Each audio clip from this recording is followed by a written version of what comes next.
저희 교회가 거리 전도하는 것을 보는 분들 중에는 나는 남들에 대해 특별히 관심이 없고 그들에 대한 애정도 있다고 말할 수 없는데 내가 어떻게 별안간 그들에게 애정이 있는 것처럼 전도를 할 수 있다는 말일까라고 생각하는 분들도 계실 것입니다. 평소에 남들에 대해서 애정이나 관심이 있어야 전도도 할 수 있는 것이지, 평소에 남들에 대해 무관심하던 내가 전도를 한다고 불특정 다수에게 사랑을 느낄 수 있을까? 이런 생각, 중요한 질문입니다. 도시인들에게 나타나는 현상입니다. 서울 같은 대도시에 넘쳐나는 것은 사람들 뿐이고 그들 중에 대다수는 우리가 모르는 사람들이고 그들에 대해서 무관심한 것은 자연스러운 것입니다. 우리가 길에서 운전을 할 때나 쇼핑을 할 때나 길거리에 넘쳐나는 사람들은 사실은 불편한 존재일 때가 많습니다. 그러나 장사를 해본 분들은 잘 아실 것입니다. 가게에 들어오는 손님들의 대부분은 모르는 사람들이에요. 남이에요. 알기 때문에 들어오는 게 아니지만 내가 파는 물건을 원하기 때문에 찾아오는 것입니다. 그렇기 때문에 장사를 하는 사람의 입장에서는 남과 손님의 구분이 없습니다. 누구든지 손님이 될 수 있습니다. 세상 모든 사람들은 잠재 고객입니다.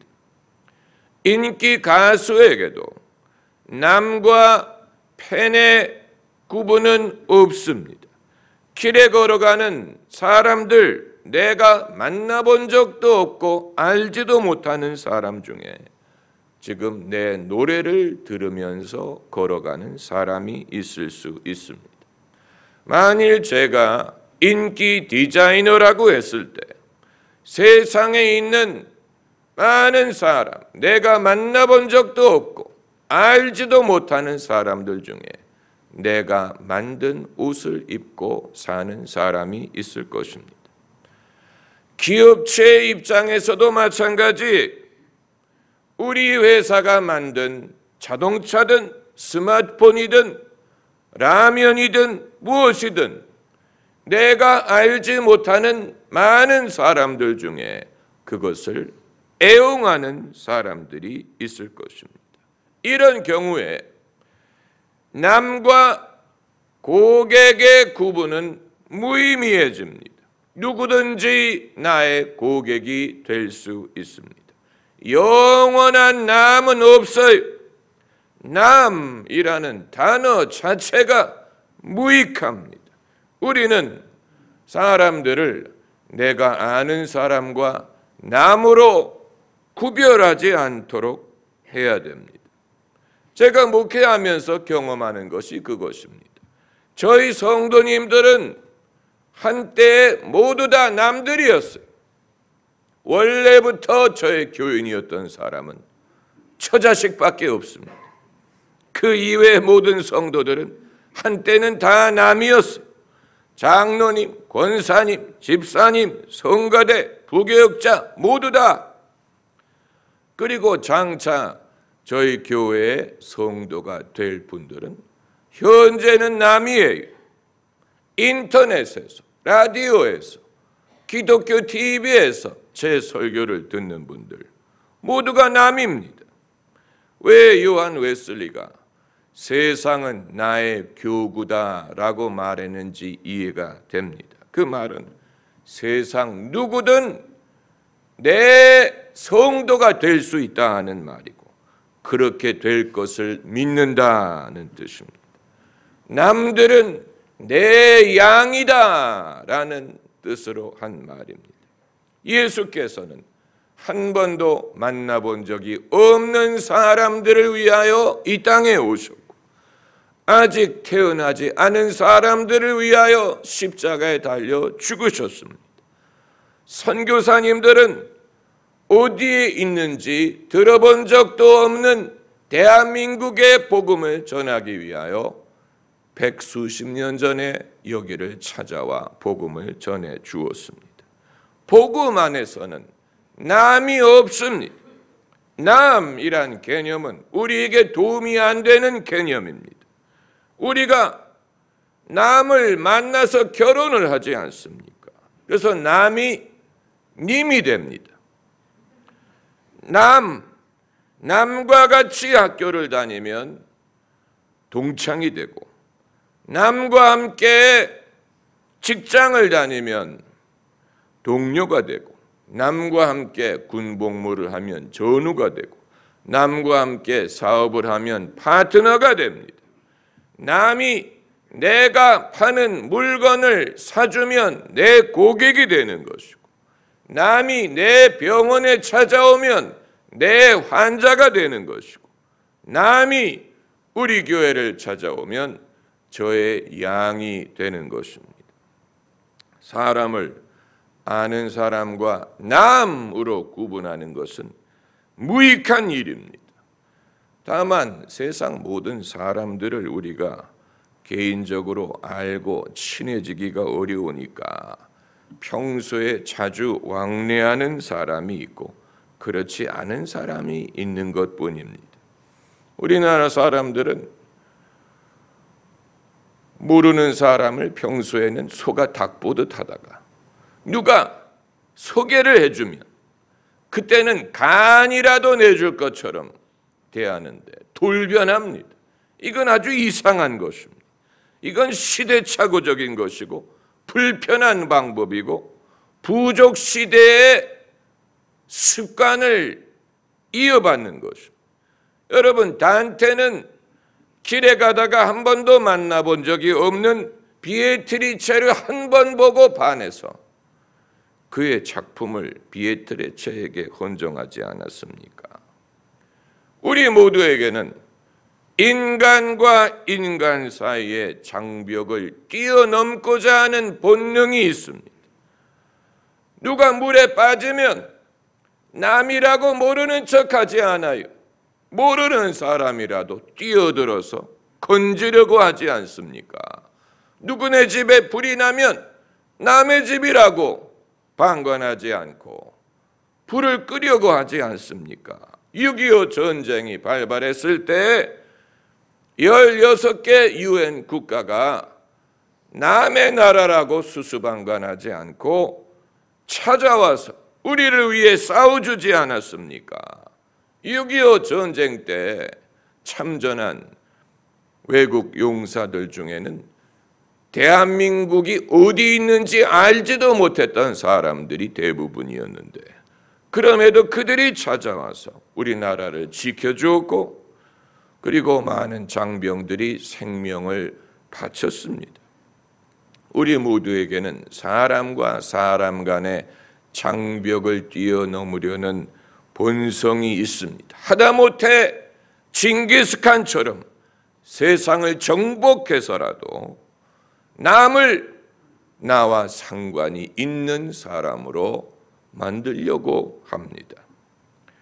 모르는 사람을 남으로 규정하고 나와 영원히 상관이 없을 것처럼 관심을 끄는 것은 굳이 신앙의 차원을 말하지 않더라도 그것은 불필요한 일이고 고독한 일이고 불행한 일이고 그리고 그것은 하나님의 뜻이 아닙니다. 인간이 제일 갈구하는 것이 사랑이라고 했는데 모르는 사람을 남으로 규정하게 되면 그럼 도대체 우리가 갈구하는 사랑을 어디에서 얻을 수 있다는 말입니까? 그러므로 누가 정말 귀중한 사람이냐? 정말로 귀중한 사람은 하나님의 말씀을 내게 전해주는 사람. 때로는 남이 내게 하나님의 말씀을 전해줍니다. 오늘 본문의 빌립은 에티오피아 사람과 전혀 만날 일도 없고 이방인이고 가는 길도 다른데 그럼에도 불구하고 성령이 그들을 만나게 하셨습니다. 성령이 빌립을 인도해서 예루살렘에서 예배드리고 돌아가던 에티오피아 사람을 만나게 하셨어요. 그들은 원래 국적이 다르고 신분이 다르고 가는 길이 다른 사람들인데 성령이 그들을 만나게 하셔서 복음을 전하게 했어요. 복음을 위해서 만나게 하셨어요.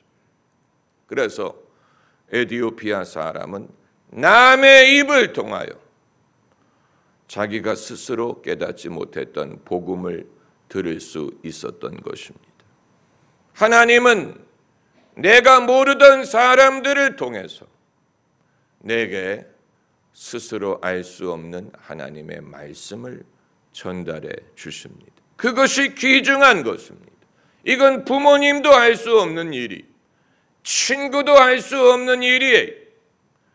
만일 우리가 교회 생활을 평소에 잘 알던 사람, 가까운 사람들 위주로만 하려고 한다면 하나님이 우리에게 신앙을 가르치실 수 있는 길이 심히 제한될 것입니다. 왜냐하면 그 사람이 그 사람이기 때문에 그 사람 신앙이 그 사람 신앙이에요. 그것이 갑자기 현저하게 바뀌어지지 않습니다. 그렇기 때문에 때로는 내가 알지 못하는 사람을 통해서 내가 겪어보지 못한 신앙, 내가 겪어보지 못한 신앙의 경험, 내가 알지 못하는 하나님의 뜻, 또 내가 스스로 깨달을 수 없었던 신앙의 성장을 배울 수가 있는 것입니다. 하나님의 나라는 늘 그런 방식으로 확장됩니다. 빌립이 한 번도 만나본 적이 없는 에티오피아 사람을 성령이 인도해서 만나게 하므로 그것이 계기가 되어 에티오피아가 복음화됩니다. 에티오피아 사람은 고넬료보다도 먼저 세례받은 이방인입니다. 최초로 세례받은 이방인은 바로 이 에티오피아 사람이에요. 흑인들이 자랑스러워하는 이유가 거기에 있습니다. 최초로 세례받았던 이방인이 아프리카 흑인이었기 때문에 성령의 인도로 빌립은 에티오피아 사람뿐만이 아니고 에티오피아의 은인이 되었죠. 하나님은 남을 통해 당신의 사랑을 우리에게 증거하십니다. 이것이 아주 중요한 것입니다. 우리는 너무 가족 위주로 생각을 하는 경향이 많습니다. 이 가족 중심주의를 극복할 수 있는 길은 신앙밖에 없어요. 신앙이 없다면 여러분이나 저나 마치 팔이 시드는 것처럼 몸이 굽어드는 것처럼 신앙이 없다면 우리 모두는 가족 위주로 돌아갈 것입니다. 우리로 하여금 남에 대하여 건설적이고 사랑을 실천하고 하나님의 뜻을 이루는 방법으로 남들과 교류할 수 있게 하는 것은 신앙밖에 없어요. 신앙이 남을 성도로 만들고 나의 형제요 자매로 만드는 것입니다. 우리는 교회에서 쓰는 용어를 좀 바꿀 필요가 있습니다. 여러분, 대한민국처럼 교회에서 하는 일에마다 특별한 단어를 지어준, 이름을 지어준 나라가 없습니다. 외국에서는 헌금이란 말을 하지 않고 그냥 give, giving, collection 이런 말을 쓰는데 우리나라는 헌금, 봉헌, 성경을 읽을 때도 그냥 리딩이 아니고 봉독, 또 무슨 무엇을 기증할 때도 기증이 아니고 봉헌. 우리는 교회에서 많이 쓰는 용어들이 마치 거룩한 것처럼, 그런 용어를 쓰면 그게 거룩해지는 것처럼 생각하는 경향이 있는데, 그러다 보니까 서로를 부를 때 그들의 교회 직분에 따라서 무슨 장로님, 권사님, 집사님, 부를 이름이 있기 위해서라도 직분을 받아야 됩니다. 그렇지 않으면 뭐라고 부르겠습니까? 그러나 정작 성경적이면서 정말 성도들이 믿음 안에서 서로 어떤 존재인가를 말해주는 것은 형제 자매라는 말이에요. 형제 자매. 형제는 남성으로서 같이 예수를 믿는 사람이 형제, 자매는 여성으로서 예수님을 믿는 사람이. 얼마나 좋습니까? 이건 지위를 묻지 않는 용어입니다. 교회 안에서의 계급을 따지지 않는 단어에 얼마나 신앙적입니까? 우리가 교회까지 와서 계급을 말해야 되겠습니까? 교회까지 와서 저분은 목사님이고, 저분은 권사님이고, 저분은 사모님이고, 나는 성도고, 교회까지 와서 서로의 지위를 말해야 되겠습니까? 하나님의 나라에 계급이 있을 것 같습니까? 만일 계급이 있다면 그건 하나님의 나라가 아니에요. 우리가 세상에 사는 동안에도 불평등과 사람들이 만든 인위적인 계급에 치여서 살았는데, 천국에 가서도 거기에도 계급이 있으라는 얘기입니까? 그렇다면 그건 천국이 아니지요.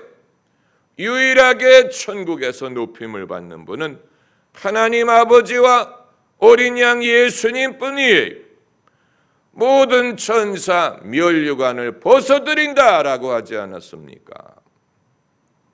그렇기 때문에 우리는 우리의 언어를 성경적으로, 신앙적으로, 우리의 생각을 신앙 안에서 바꿀 필요가 있습니다.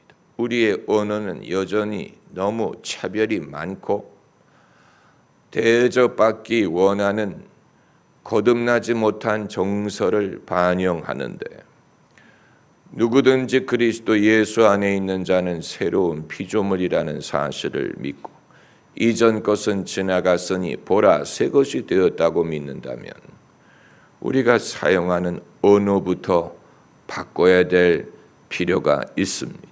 언어의 변화, 그건 형식적인 것 아닙니까? 마음이 변하는 게 중요한 게 아닙니까? 그러나 언어가 마음의 변화를 가로막습니다. 왜냐하면 언어 자체가 전제하고 있는 것들이 비신앙적인 개념들이기 때문에 그 언어를 쓰는 한은 옛날의 사고방식에 사로잡힐 수밖에 없는 것입니다. 언어가 얼마나 사람들을 미혹시키는지 몰라요.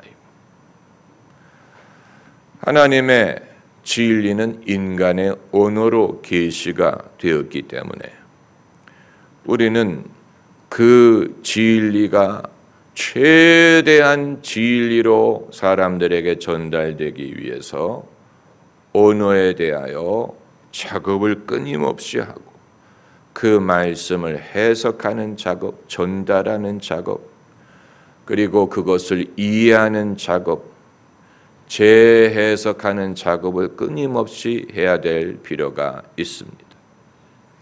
하나님은 남을 통해 당신의 사랑을 우리에게 증거하시고, 그리고 그 말은 나를 통해서 남들에게 당신의 사랑을 증거하십니다. 이 사랑은 일반적인 인간적인 사랑과 같다고 생각하면 안 돼요. 영혼에 대한 사랑, 육신적인 사랑과 달라요. 영혼에 대한 사랑입니다. 그 사람의 영혼에 대해서 관심을 갖는 것입니다. 부모가 자기 자식처럼 사랑하는 대상이 없는데, 그러나 모든 부모가 자녀의 영혼에 대해서 관심을 갖느냐? 그건 아닙니다. 많이 먹여서 건강하게 키우고 교육을 잘 시키고 무슨 성공하게 하고 그런 데에 관심이 있다고 영혼에 관심이 있는 것은 아닙니다. 영혼에 대해서는 무지할 수 있습니다. 그 영혼의 상태에 대해서, 그 영혼에 하나님이 계신지 안 계신지에 대해서 무관심할 수 있습니다. 이것은 성령의 인도를 받아야만 가질 수 있는 관심입니다. 그렇기 때문에 우리가 빌립이 에티오피아 사람에게 가진 것이 영혼에 대한 관심이었죠. 그것이 그를 향한 하나님의 사랑이, 그 사랑을 빌립이 에티오피아 사람에게 증거한 것입니다. 태초부터 시작된 하나님의 사랑은 우리의 만남을 통해 열매를 맺고, 하나님의 사랑은 그렇게 역사하는 것입니다. 할렐루야. 기도하십시다.